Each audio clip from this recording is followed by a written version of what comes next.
Assalamualaikum warahmatullahi wabarakatuh. Adik-adik kelas 5, untuk buku pembelajarannya atau buku elektroniknya sudah saya kirimkan tadi. Untuk PPT-nya juga sudah saya kirimkan. Sekarang untuk videonya ya, tentang materi aswaja. Materi aswaja tentang apa? Upaya Nabi Muhammad membina masyarakat Madinah. Dulu Nabi Muhammad ketika di dalam pelajaran kelas 4 semester 2 dulu itu Nabi Muhammad terlahir itu hijrah ke Madinah. Dalam masalah hijrahnya itu ada 5 perkara ketika dia hijrah sana ke Madinah. Ada alasan pertama hijrah atau sebab-sebabnya hijrah itu ada rencana pembunuhan dari kaum kafir Quraisy, ada perintah Allah, tekanan kaum muslimin semakin berat gitu. Ada penduduk Yasrib atau Madinah butuh pemersatu atau pemerintahan penduduk Yasrib itu banyak itu. Ketika hijrah dulu itu ada 14 hari, yang 3 hari di Gua Sur yang atau menginap di Gua Sur bersembunyilah. Terus yang itu yang 7 hari dia tersebut itu berjalan ditemani oleh Abu Bakar Siddiq. Yang 4 hari dia tersebut itu di Masjid Kuba.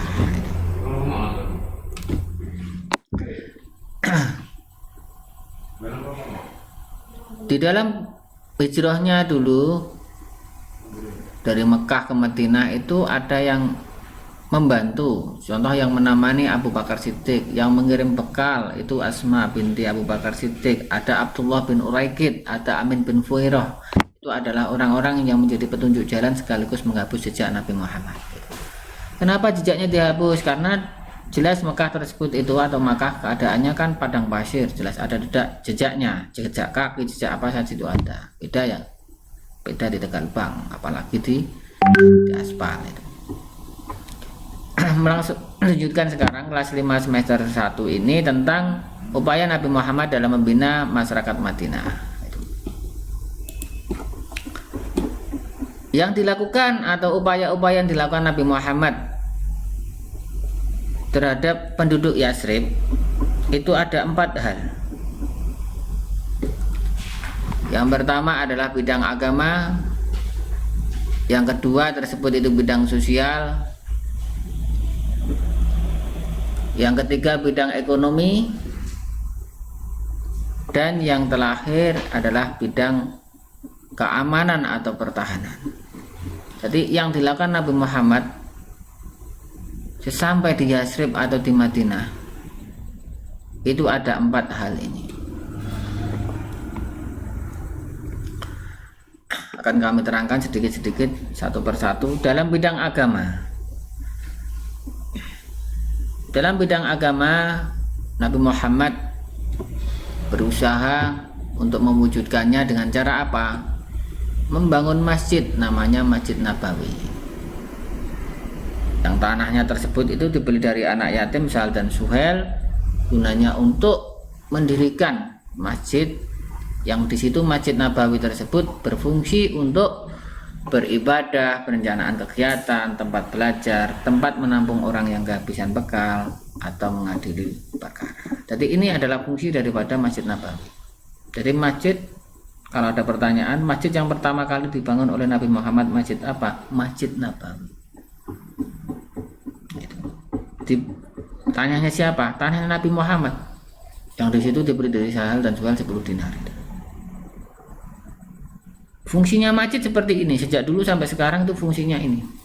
Satu, beribadah, sudah jelas masjid itu dibuat untuk beribadah. Yang kedua, perencanaan kegiatan. Sekarang tidak ada perencanaan di sini karena di Indonesia atau di sini sudah ada namanya kantor pemerintah. Karena sekaligus Masjid Nabawi adalah dulu itu sebagai pusat pemerintahannya yang ada di Madinah. Tempat belajar, sekarang juga masjid masih dibuat untuk belajar. Nah, kecuali corona ini, itu masjid ditutup semuanya. Keempat, tempat menampung orang yang kehabisan bekal ini. Sampai sekarang apabila orang tersebut berhenti rata-rata di masjid. Itu rata-rata di masjid ini. Apabila masjidnya dibuka ini, tapi kalau ditutup ya di jalan gitu kan. Yang terakhir adalah mengadili perkara. Sampai sekarang di Madinah itu untuk mengadili perkara adalah di masjid itu, Masjid Nabawi. Dalam bidang sosial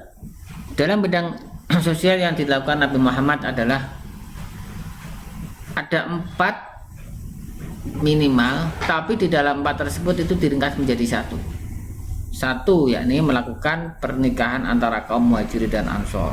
Yang kedua, kehadiran kaum Ansor dan kaum Muhajirin dalam satu tempat untuk mendengar dakwah. Jadi dakwah ada kaum Ansor dan Muhajirin, tujuannya untuk bersatu. Yang ketiga, berbuat adil dan tidak membedakan status sosial seseorang, Ansor ataupun ya Muhajirin. Yang keempat, melibatkan kaum Muhajirin dan kaum Ansor dalam pembangunan masjid. Di intinya ini keempat tersebut itu sama saja kalau diringkas. Apa yang dilakukan Nabi Muhammad dalam bidang sosial? Mensaudarakan kaum Ansor dan Muhajirin. Itu. Kaum Ansor itu penduduk Madinah asli sebagai penolong. Muhajirin itu penduduk Mekah yang hijrah ke Madinah, itu Muhajirin. Jadi tujuannya. Bahkan Abu Bakar Siddiq tersebut itu disaudarakan dengan kaum Ansor, seluruh hartanya itu disuruh untuk bagi 2 itu, karena dianggap itu saudara. Terusnya, dalam bidang ekonomi yang dilakukan Nabi Muhammad adalah menukar ilmu pengetahuan, di mana orang Muhajirin tersebut mahir dalam ilmu perdagangan, atau orang Mekah itu senengannya dagang aja sukanya. Kaum Ansor tersebut mahir dalam ilmu pertanian. Ini ditukar. Jadi orang Muhajirin itu memberi ilmu kepada orang Ansor berupa perdagangan atau dagang bisnis, tapi orang atau sebaliknya kaum Ansor atau penduduk Madinah asli itu mahir dari ilmu pertanian diberikan kepada orang Muhajirin. Hajaro, pindah, artinya pindah. Jadi bukan penduduk Madinah asli kalau Muhajirin. Dan yang terakhir tadi, dalam bidang keamanan Nabi Muhammad membuat Piagam Madinah. Piagam Madinah adalah sebuah dokumen yang disusun oleh Nabi Muhammad yang merupakan suatu perjanjian formal antara dirinya dengan semua orang dan kaum penting di Yathrib pada tahun 622 Masehi. Intinya dalam Piagam Madinah tersebut itu adalah perjanjian antara kaum muslimin yang diwakili oleh Nabi Muhammad dengan kaum Yahudi. Gitu. Kaum Yahudi ketika di Madinah dulu kan ada 3 kaum, ada Bani Quraizah, Unaiko, Bani Nadir, itu ada banyak, selain daripada itu banyak bani-bani tersebut. Itu perjanjian. Yang isi daripada perjanjian atau Piagam Madinah itu menetapkan adanya kebebasan beragama. Dari kaum muslimin juga beribadah sesuai keyakinannya, kaum Yahudi juga beribadah sesuai keyakinannya. Yang kedua, kebebasan menyatakan pendapat atau demokrasi, tapi harus sopan dan santun. Tidak boleh kita bebas memberikan pemikiran tapi kita tidak santun, itu tidak boleh, itu harus itu. Dan tidak boleh memaksakan pendapat itu. Apapun kekuasaannya, apapun identitasnya, tidak boleh memaksakan ke pendapatnya. Itu harus kebebasan menyatakan pendapat itu. Yang ketiga, tentang keselamatan harta benda. Jadi harta benda orang Yahudi juga dijamin di dalam masalah ini. Walaupun pada saat itu juga kubu dari Nabi Muhammad banyak. Kalau mau perang tetap menang Nabi Muhammad. Tapi ini adalah suatu pemimpin atau contoh seorang pemimpin. Dan larangan orang melakukan kejahatan. Di kejahatan tersebut tidak boleh. Nah, ketika dalam ini. Ya, adik-adik kelas 5 dalam pandemi ini kita belajarnya bisa online, dan apabila online